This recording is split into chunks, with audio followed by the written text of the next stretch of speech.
Hi നമസ്കാരം.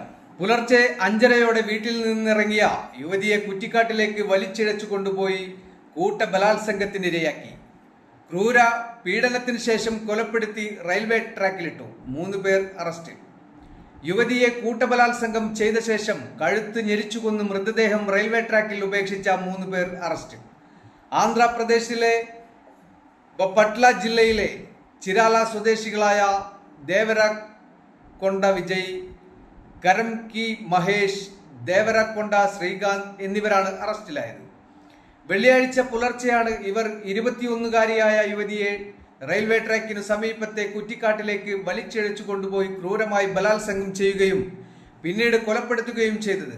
ശനിയാഴ്ച വൈകിട്ടോടെ ചീരാല റൂറൽ പോലീസ് 3 പ്രതികളെയും പിടികൂടുകയായിരുന്നു. വെള്ളിയാഴ്ച പുലർച്ചെ 5:30 റെയിൽവേ ട്രാക്കിനു സമീപത്ത് വെച്ചാണ് ക്രൂരകൃത്യം നടന്നത്. മദ്യലഹരിയിലായിരുന്ന പ്രതികൾ 21-കാരിയെ സമീപത്തെ കുറ്റിക്കാട്ടിലേക്ക് വലിച്ചിഴച്ചു കൊണ്ടുപോയി ബലാത്സംഗം ചെയ്യുകയായിരുന്നു. പിന്നീട് കഴുത്ത് ഞെരിച്ച് കൊലപ്പെടുത്തിയ ശേഷം മൃതദേഹം റെയിൽവേ ട്രാക്കിൽ ഉപേക്ഷിച്ച് രക്ഷപ്പെട്ടു.